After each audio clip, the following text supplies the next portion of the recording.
मित्रों, माता सीता ने भी किया था एक घोर पाप। जी हाँ, रामायण की कथा तो आपने कहीं ना कहीं पढ़ी होगी या फिर आपने इसके बारे में कहीं ना कहीं वीडियो देखी होगी, जिसमें श्री राम और माता सीता के जीवन से जुड़े पहलुओं को दिखाया गया है। उन्हीं में से एक कहानी में बताया गया है कि कैसे मर्यादा पुरुषोत्तम राम अपनी पत्नी सीता को एक धोबी की बातों में आकर अयोध्या छोड़कर जाने को कह दिया था। लेकिन क्या आपको पता है कि वो धोबी के रूप में जन्मा एक पक्षी था, जिसके श्राप के कारण माता सीता को वन वन भटकना पड़ा था। जी हाँ, आपने सही सुना, माता सीता को श्राप मिला था। आज हम आपको बताएंगे कि देवी सीता को किस पाप की सजा मिली थी जो उन्हें वन वन भटकना पड़ा था। धरती की कोख से जन्मी थी सीता। मिथिला नगरी में जनक राजवंश का शासन था। उन्हीं में से एक राजा थे, सीरज ध्वज थे। एक बार वह यज्ञ के लिए जमीन को जोत रहे थे, तो उसी समय उस जमीन से एक छोटी सी कन्या निकलती है। इस सुंदर कन्या को देखकर राजा बहुत ही खुशी हुए। उन्होंने उस कन्या को अपनी पुत्री बना लिया था। उसका नाम उन्होंने सीता रख दिया था। एक दिन सीता अपनी सहेलियों के साथ बगीचे में खेल रही थी।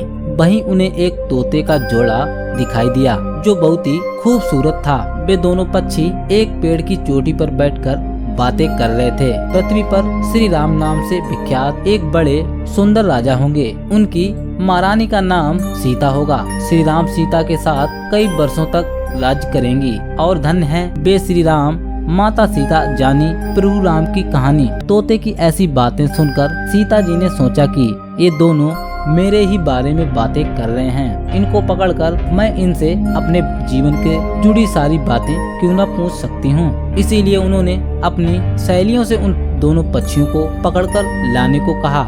उनकी सहेलियां उस पेड़ पर गईं और दोनों पक्षियों को पकड़कर ले आईं। माता सीता उन पक्षियों से कहती हैं कि तुम दोनों बहुत ही सुंदर हो, देखो डरो नहीं, मैं तुम्हें कोई नुकसान नहीं पहुंचाऊंगी। तुम बस मुझे ये बताओ कि तुम कौन हो और कहां से आए हो, राम कौन है और सीता जी कौन है, तुम्हें उनके बारे में कैसे पता है। पक्षी जोड़े ने सुनाई श्री राम जन्म की कथा। माता सीता पूछने पर दोनों पक्षी बताते हैं कि एक बहुत ही विख्यात मैं ऋषि वाल्मीकि हैं। हम दोनों उन्हीं के आश्रम में रहते हैं। मैं ऋषि ने रामायण नाम का एक ग्रंथ लिखा है, जिसका पाठ उन्होंने अपने शिष्यों को भी करवाया है। उन पक्षियों ने सीता को ये भी बताया कि इस ग्रंथ में ऋषि यज्ञ द्वारा किए गए यज्ञ से प्रसन्न होकर भगवान विष्णु, राम, लक्ष्मण, भरत और शत्रुघ्न ये चार मानव शरीर धारण कर पृथ्वी पर जन्म लेंगे।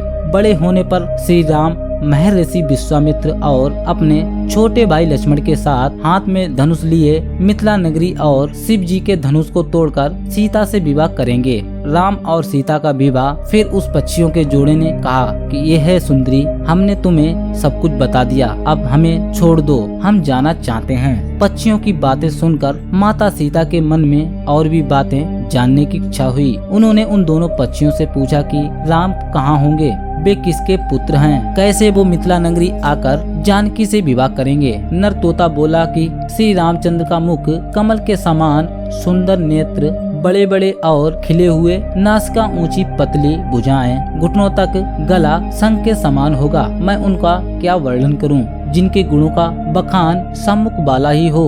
दोनों ही कहते हैं कि जानकी देवी धन्य है जो जल्दी रघुनाथ जी की पत्नी बनकर उनके साथ कई वर्षों तक राज करेंगी। लेकिन तुम कौन हो? पक्षियों की बातें सुनकर माता सीता ने कहा, जिसे तुम लोग जानकी कह रहे हैं, मैं वही हूँ। कहते हैं माता सीता उनसे कहती हैं, मैं तुम दोनों को जब तक छोड़ूंगी नहीं, जब तक श्री राम यहाँ पर आकर मुझसे विवाह नहीं करेंगे, तब तक तुम दोनों को आराम से मेरे ही घर में रहना होगा।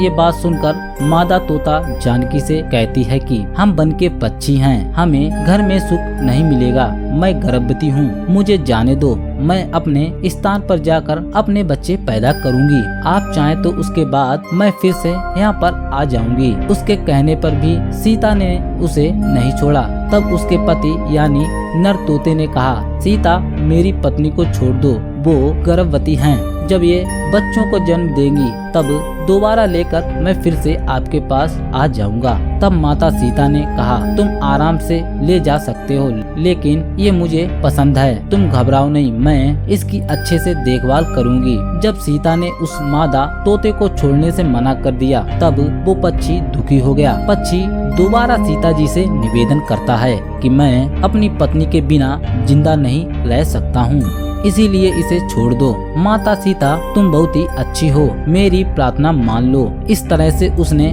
बहुत ही समझाया, लेकिन सीता ने उसकी एक भी बात नहीं मानी और उसकी पत्नी को छोड़ने से मना कर दिया। तब मादा पक्षी क्रोध में आकर सीता को श्राप दे दिया कि अरे, जिस प्रकार तुम मुझे अपने पति से अलग कर रही हो, वैसे ही तुमको गर्भवती अवस्था में श्री राम जी से अलग होना पड़ेगा। कुछ दिन बाद पति से बिछड़ने के कारण मादा पक्षी के प्राण निकल गए। पत्नी की मौत हो जाने पर नर पक्षी दुखी हो गया। फिर वो सीता जी से बोला कि मैं मनुष्यों से भरी श्री राम नगरी अयोध्या में जन्म लूंगा, मेरे ही कारण तुम्हें अपने पति का वियोग उठाना पड़ेगा। ये कहकर वह वहाँ से उड़ जाता है। कुछ साल बाद उसका जन्म अयोध्या नगरी में एक धोबी के घर हुआ। उस धोबी के कारण सीता जी का अपमान हुआ।